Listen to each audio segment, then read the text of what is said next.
Herkese merhaba. Bu videoda Concorde Neo bebek arabasını ve Avionat pusetini size tanıtacağım. Aynı zamanda bunları temizleme amaçlı nasıl söktüğümüzü, nasıl temizleyebileceğimizi göstereceğim. Bebek arabasını tanıtmayla başlayalım. Bebek arabası piyasada alabileceğiniz en kaliteli bebek arabalarından bir tanesi. Hem kullanım yönünden olsun hem de bebek konforu açısından olsun çok ergonomik bir araç. Yanlış hatırlamıyorsam Concorde Neo'nun 2017'den sonra üretilen arabalarında amortisör sistemi bulunuyor. Bu amortisör sistemi ise arabayı kullanırken çok daha konforlu bir sürüş sağlıyor. Amortisör sistemi şu şekilde.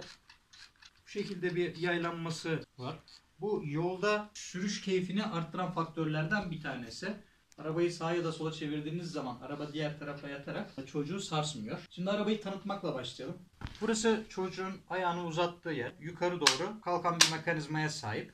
Şu iç tarafta kalıyor. İki tane düğme var iki tarafta da. İki taraftaki düğmeye basıldığı takdirde aşağı doğru tekrar inebiliyor. Kaldırdık diyelim. Şurada açılan bir mekanizması var. Olur da soğuk veya yağmurlu havalarda bunu çıkartıp bu şekilde çocuğun ayağını koruyabiliyorsunuz. Çocuğunuzu koyma esnasında zorluk yaşar ve şu demir size engel teşkil ederse bu demirin şu altında bir klips var. Diğer tarafta da var aynısı. İstediğinizi yapabilirsiniz. Klipse basarak yukarı doğru çektiğiniz takdirde bu demir yan tarafa doğru düşecektir. Artık çocuğunuzu çok daha rahat bir şekilde koyabilirsiniz buraya. Çocuğunuzu yerleştirdikten sonra bastırdığınız zaman klik diye sesi duyacaksınız. İç mekanizmaya bakalım. İç mekanizmada bunlar bu şekilde takılarak çocuğa emniyet kemeri görevi görüyor. Orta düğmeye basıldığı takdirde bakın bastığım zaman direkt atmıyor. Sert basmak gerekiyor. Bu çocuk bastığı zaman açılmasın diye. Ama sert basıldığı takdirde ikisini de fırlatıyor. Diyelim ki çocuğunuz büyüdü. Buraya basabilecek kuvvete erişti. Arkasında kilit mekanizması var. Burayı kilitlediğiniz takdirde şurası açık. Burası kilitli. Artık istediğiniz kadar sert basın. Bu açılmayacaktır. Tekrar buradan açmak gerekir. Ve bunu açmak, çevirmek de çocuk için bayağı bir zor. Gelelim tentesine. Tentesi şu şekilde açılabiliyor. Daha fazla açmak ya da çocuğu görebilmek için şu kısmı açıp güneşlik olarak da hem siz çocuğu görüyorsunuz hem de daha fazla alanı kapatabiliyor bu şekilde. Koltuğumuzun 3 farklı oturuş pozisyonu var. Bu oturuş pozisyonlarına buradaki mandalı çekerek yapıyoruz. Bu birinci oturuş pozisyonu, dik oturuş. Mandalı çektim, aşağı bıraktım. Hafiften eğimli. 3 ise tamamen uyur vaziyetteki oturuş. T'ye getirdiğimizde park arabanın kapanması için olan pozisyon. Arabanın kapanışını gösterelim. Arabanın kapanışı için şu iki mandalı kullanacağız. Şu mandal çekiliyor ancak şu mandal çekilmiyor. Yanında bir tane klips var. Klipse basıp ikisini çektiğimiz takdirde iki mandalı aynı anda çekmiş oluyoruz. Artık kolları ileri doğru ittirerek arabayı aşağı doğru kapatabiliriz. Araba şu anda kapandı. Şöyle kaldırarak arabayı çanta şeklinde götürmemiz de mümkün. Arka lastikleri üzerinde. Açılış için şurada bir mandal var. Bu mandalı kullanacağız. Şu mandalı şöyle ayakla hem tutma yerinden tutarak topukla ya da ayağımızın baş parmağıyla ittirdiğimiz takdirde bu boşa çıkmış olacak. Şu şekilde yukarı doğru kaldırdığımız zaman tekrar bu açılacak. Açtığımız zaman park pozisyonu gelecek tabii ki. Arkasından kaldırarak oturuş pozisyonuna tekrar alabiliriz bunu. Tutma yerinin pozisyonu var. Şöyle yanlarda iki tane klipsler var. Bu iki klipse bastığımız takdirde gördüğünüz gibi direkt aşağı düştü. Ben kendi boyuma ayarlayıp şu şekilde kullanmayı tercih ediyorum. Ama uzun boylu arkadaşlar da bunu şu şekilde yapıp kendi boylarına oranla daha rahat kullanabilirler. Şurada ufak bir askı aparatı var. Buraya ufak tefek küçük poşetlerinizi asabiliyorsunuz. Şurada el freni var. Bunu bu şekilde indirdiğiniz takdirde artık ayaklar kilitli. Burası halı olduğu için kayıyor ama görüyorsunuz ki istediğiniz kadar ittirin. Bu kaymayacaktır hiçbir şekilde. Üstünde ağırlık olduğu zaman çok daha iyi tutacaktır. Üstündeki klipse basıp mandalı yukarı doğru çektiğiniz takdirde araba tekrar boşa çıkacaktır. Altında ufak tefek malzemelerinizi, çocuğun malzemelerini koyabileceğiniz ufak bir alan mevcut. Üzerinde maksimum yükleme kapasitesi 2 kilogram diyor. İçerisinde sert mikadan oluşan bir malzeme var. Daha fazla yüklemek buna zarar verebilir. Bunlar sarhoş teker diye geçer. İstenilen yere çok rahat bir şekilde dönebilen bir mekanizması var bunların. Lakin düz bir yolda gidiyorsunuz ya da arabayı kendi ellerinizle sağa sola hareket ettirmek için bunları kilitleme özelliğimiz var. Bu iki tekeri arkaya alıp çevirdikten sonra bastığınız zaman şu anda bu teker kilitli. Aynısını bunun için yapalım. Evet. Şu anda bunlar sağa sola dönmez. Dümdüz gidersiniz. Araba yüklemek istiyorum. Lakin büyük geldi. Yüksek. Her arabanın bagajı büyük olmayabilir. Böyle durumlarda arka tekerin, büyük tekerin ortasına basarak çıkmasını sağlıyoruz. Aynısını diğer teker için de yapıyoruz. Artık kapladığı alan çok daha az oldu.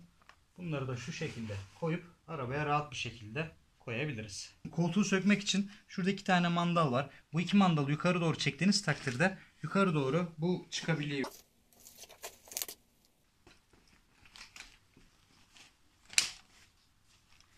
İsterseniz bu şekilde de bir sürüş pozisyonu mevcut. Çocuğu bu şekilde görerek de sürebilirsiniz. Bu çocuk belli bir yaştan sonra kullanılabilecek bir koltuk. Çocuğunuz ufaksa bu koltuk büyük gelecektir. Onun için puset kullanmak gerekir. Elimde Avionat'ın puseti mevcut. Pusetimiz Concord'un kendi markası olmadığı için yanında adaptörleriyle beraber geliyor. Bu adaptörlerle birlikte iskelete bunu monte ediyoruz. Bebek arabasını karşımıza aldığı zaman İngilizce R right anlamında, sağ taraf L left anlamında, sol taraf gelecek şekilde bunları altlarına bu şekilde monte ediyoruz. Bunları çıkartmak için şuradaki düğmelere bastığımız takdirde bu aparatlar çıkacaktır. Bu aparatlar kalsın diye düşünebilirsiniz. Ancak sadece puset olarak kullanacağınız zaman bu aparatların burada bulunmasının bir anlamı yok. Arabaya takmayacaksanız. Biz şu anda bunu sadece puset olarak kullanıyoruz. Bebek çok ufak olduğu için arabaya henüz kullanmıyoruz. Burada da bir emniyet kemeri mekanizmamız var. Kemerleri boşa çıkartmak için şuradaki düğmeye basıp çekiyoruz. Bu şekilde kemerler boşa çıkıyor. Tekrar açtığımızda çocuğumuzu koyuyoruz. Bu şekilde kapatıp kilitliyoruz. Çocuk oturduktan sonra kalan boşluğu ise şunu çekerek çocuğun ebatına göre ayarlıyoruz. Bu puseti ters takamıyoruz. Bu şekilde takabiliyoruz. Ama istenildiği takdirde şuradaki düğmelerden aşağıda arkaya doğru alabiliyoruz. Pusetin konumu değişmiyor. Sürekli sabit bu konumda duruyor. Aradan uzun zaman geçti ve bebek arabamız kirlendi. Yağmurdu, çamurdu, çocuk kusmasıydı derken arabanın kumaşları kirlenebilir. Şimdi arabadaki bütün kumaşları söküp nasıl temizleneceğini size göstereceğim. İlk etapta pusetle başlayalım bu işe. Bu işlem için yıldız tornavida ve düz tornavida yeterli. Şuradaki ipleri boşaltmakla başlıyoruz. Şunun altında ben bunu daha öncesinden sökmüştüm. İçerisinde plastik bir aparat var. Bu aparatı sökmek istediğimde çıkış yerinin olmadığını gördüm. Ben de kesmeye karar verdim. Ancak keserken yanlışlıkla dış tarafını da kesmişim. Siz buna dikkat edin. Dış tarafı kesmemeye çalışın. Bunu niye söktüm? Makinede daha rahat yıkansın diye söktüm. Kestikten sonra içinden şöyle bir aparat çıkıyor. Bu bunu dik tutan bir plastik malzeme. Bu şekilde makineye atılabilir. Kenara aldık. Öncelikle rahatlıkla çıkan malzemeleri bir alalım. Çocuğun vücuduna değecek kumaş parçaları. Bunları çıkarttık. Emniyet kemeri bu çıkmıyor. Bu sabit. Şu alttaki kumaşa monteli. Bunları söktükten sonra şunu çekiyoruz. Evet geliyor. Bağlı değil. Çocuğun oturduğu yer boşa çıktı. Bunu da kenara aldık. Evet bakıyoruz şimdi arka tarafta bir şey yok gibi geldi bana. yavaştan buradan açmaya başlıyorum. Kemerleri çıkartıyorum. Evet, kemerler çıktı. Şimdi şuradaki klips tuttuğunu görüyorum. Şu vida klipsi tutuyor. Aynı şekilde diğer tarafta da var.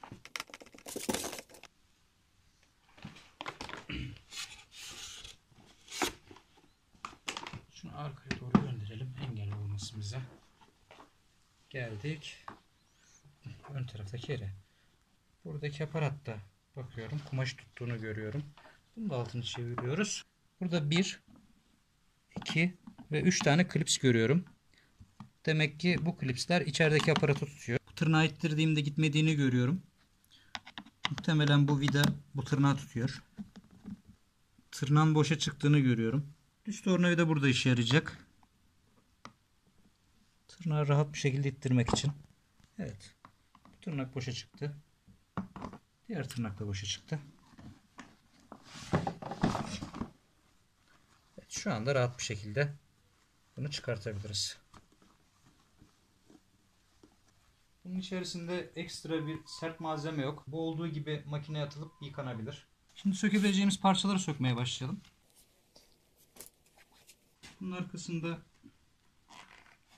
fermuar var. Açık atarsanız daha iyi olur. Her yeri yıkanmış olur. Bu da yıkanacak. Sökebildiğimiz klipsleri sökelim.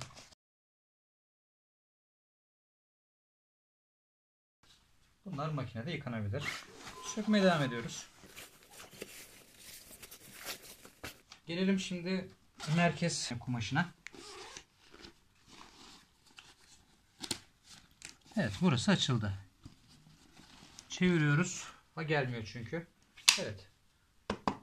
Burada tahta bir mekanizma var ve 2 tane vida tutuyor bunu.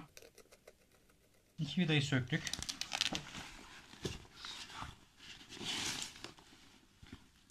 Arkasında cırt cırtlar görüyorum. Cırt cırtları söküyorum. Burada bir cırt cırt daha var. Sanırım bu cırt cırt tahtayı çıkartıyor. Tahtayı gördüm. Evet. Tahta çift taraflı. Bir tarafında tahta var. Diğer tarafında köpük var. Köpük kısmı üst tarafa gelecek. Yani çocuğun ayaklarına denk gelecek kısma konuşlandırılmış. Yağmurlukla şey arasında böyle bir cırt cırt var. Bu cırt cırtı sökerek yağmurluğu ayırıyoruz. Yağmurluğu geriye doğru çekerek çıkartıyorum. Evet. Bu tarafı da geriye çektim. Yağmurluğu çıkartmak için yukarı doğru zorlamayın. Ya da yan tarafları açmaya çalışmayın. Kızaklı bir mekanizması var. Yağmurluğun içinde de başka bir fermuar, cırt cırttı herhangi bir aparat yok. Her yeri dikişli. Yani yağmurluğu şu demirlerinden ayıramayacağız. Yağmurluğu açık bir vaziyette banyoya götürüp elinizde yumuşak bir fırçayla, süngerle yıkayabilirsiniz. Ana gövdeyi sökmeye devam ediyoruz. Bulduğumuz bütün cırt cırtları açmamız gerekecek. Şurada bir cırt cırt var. Evet. Sanırım söktük.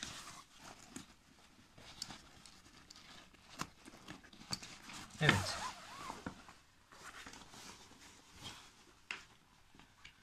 Kurtardık. Şimdi bakıyoruz. Şurada ahşap var. Bu ahşabı sökmeye çalışalım. Evet, sökebiliyoruz. Sökerken söktüğümüz şeyin nasıl olduğuna dikkat edelim. Duruma göre üst alt farklı olabilir. Yanları hafif kavisli. Evet, üst taraflar daha büyük kavisli. Burası üst taraf. Zaten şöyle baktığımız zaman da gayet bariz bir şekilde kendini belli ediyor. Şurada bir ahşap var. Şurada bir ahşap daha var. Bunları sökmeye çalışacağız. Bakıyorum. Bu önceki ahşabın şeyiydi. Çırt çırtıydı. Bunlar dört tarafından da dikişli. Yani bu şu demek. Buradaki iki ahşabı sökemeyeceğiz demek. Bu ahşabı sökemediğimiz için bunu makineye atamayız. Taşıyıcı sepeti en kolay kısmı. Ufak ipler tutuyor. Bunun altında da var. Şu şekilde gördüğünüz ipleri sökeceksiniz. Şurada da var. Diğer tarafta da var. Bu ipleri söktünüz. Sepet elinizde. Sepete bakıyoruz. Sökebileceğimiz bir yer var mı? Maalesef sepetin de sökebileceğimiz bir tarafı yok. İçerisinde sert ahşap var. Bu sert ahşaptan dolayı bunu da makineye atamayız. Sepet, yağmurluk ve arabanın ana kumaşı, bunlar elde yıkanacak. Diğer malzemeler ise makineye atılabilecek parçalar. Sökme işlemi bu kadar. Beni dinlediğiniz için teşekkür ederiz.